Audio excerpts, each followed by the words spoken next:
Yes, Kenya. Tamu sana, tamu sana, tamu sana, yes, tamu sana. About 1 day ago, William Ruto was in Nyeri and he gave out a speech that I strongly believe carried with it a lot of coded messages. So I want you to listen to William Ruto, after which, as usual, we are going to dissect that speech to see exactly what William Ruto meant. Yes, what he meant. Listen to this. That's William Ruto for you, somebody who wants to be the president of this great country, Kenya. Yes. So in this video right now, I want us to dissect that speech. I want us to analyze it to see exactly, what William Ruto meant. So if in case you've just bumped here for the very first time, subscribe, give this video a like. Give it a like, please. Thank you. God bless you. God bless Kenya. There are 5 meanings to that speech. 5 meanings. The first meaning of that speech, William Ruto is not attacking Raila Amolo Odinga, but he's cleverly attacking the Luo community. Yes. He's cleverly attacking the Luo community. And I'm saying that because Raila Amolo Odinga has never been seen anywhere uprooting the railway line. Raila Amolo Odinga has never been seen anywhere throwing stones to anybody. So William Ruto is cleverly attacking Raila supporters, who in this case happens to be the Luo community. Yes.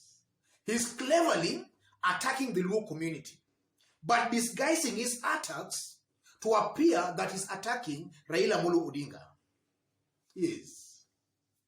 So why is he doing that?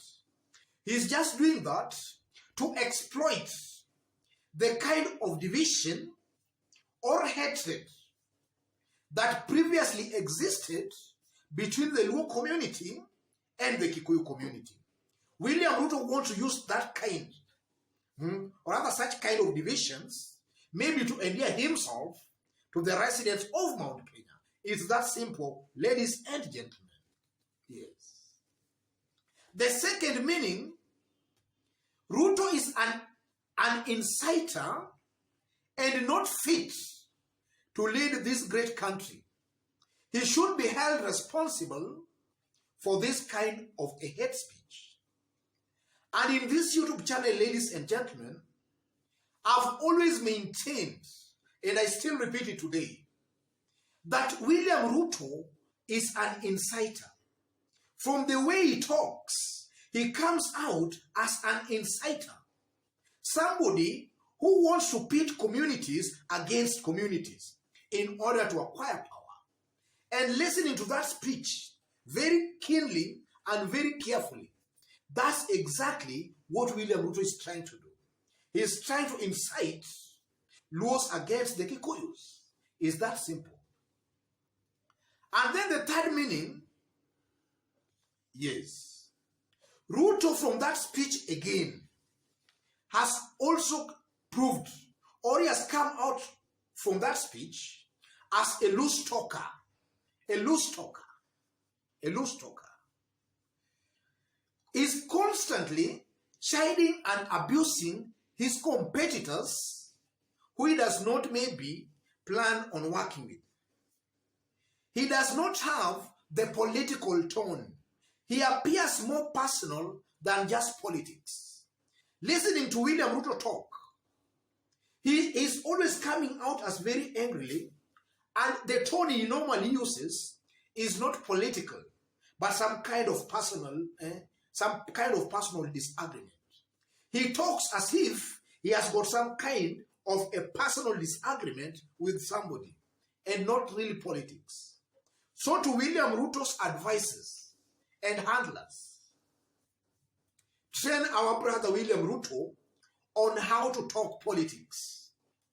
His utterance and speech and tone somebody listening to William Ruto comes out as more personal than just politics. He comes out as somebody who is very angry and is filled with anger. His handlers should actually advise William Ruto accordingly. Yes, he's coming out as more personal than even politics. Because there is a political tone or language you can use on your opponents. But William Ruto's tone here is more personal than politics. Or is more personal more than political. Yes. And then fourthly, through that speech again, Ruto is just confirming to Kenyans that behind the scenes, he has no political negotiations or ongoing political talks for some kind of an alliance with Kalonzo Musyoka.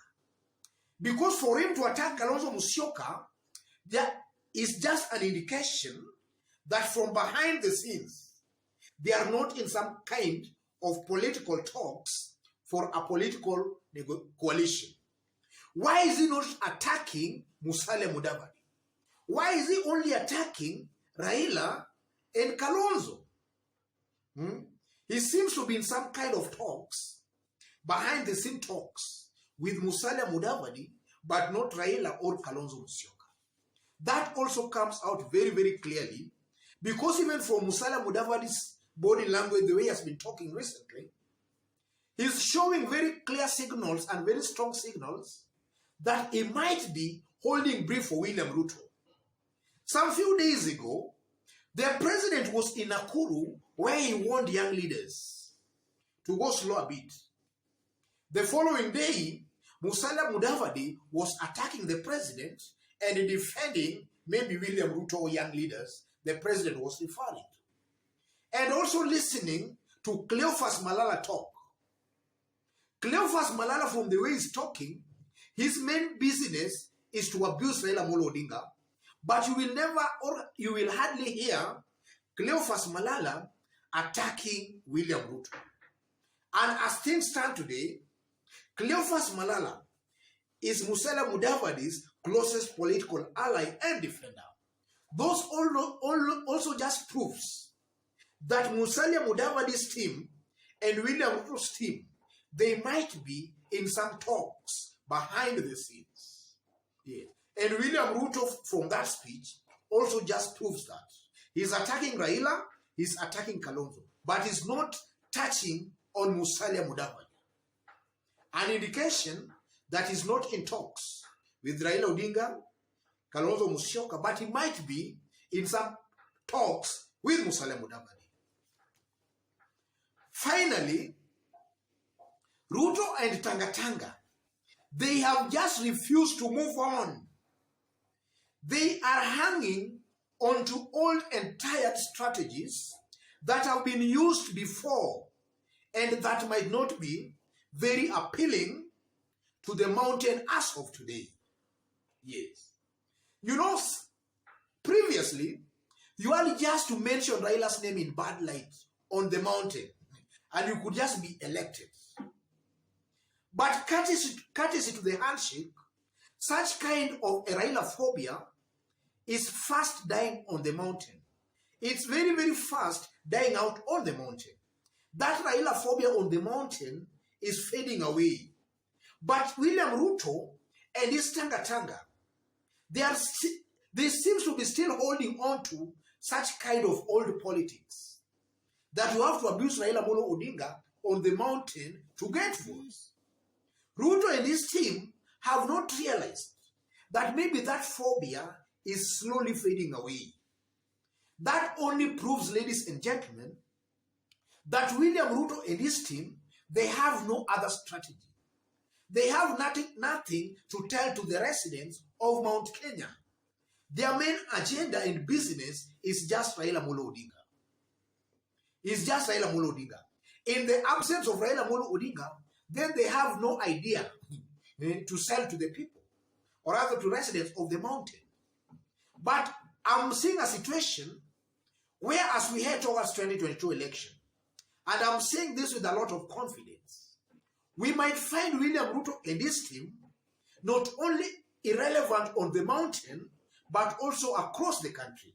Because they are coming out as a group without a clear agenda, their main agenda being Raila Odinga.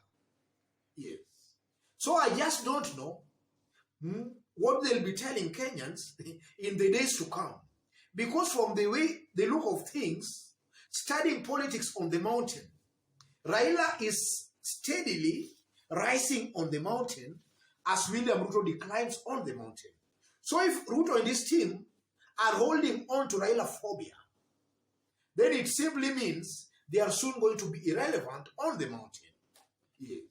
Ladies and gentlemen, I know there might be other meanings or what we can draw or learn from that. But I believe these 5 are the main things that comes out clearly from that short clip of William Ruto talking, or rather speaking. Yes, so let me, before I conclude, let me remind you once more that if you've just bumped here for the very, very first time, kindly subscribe, give this video a like. Give it a like, please. And if you are watching us for the very first time, and you are watching us outside Kenya, drop a comment, let us know from which part of the globe you are watching us from.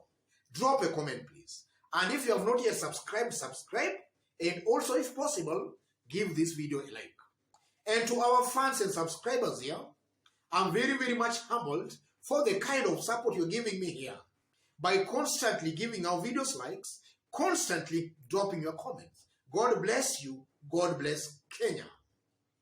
Tamu sana, tamu sana, tamu sana.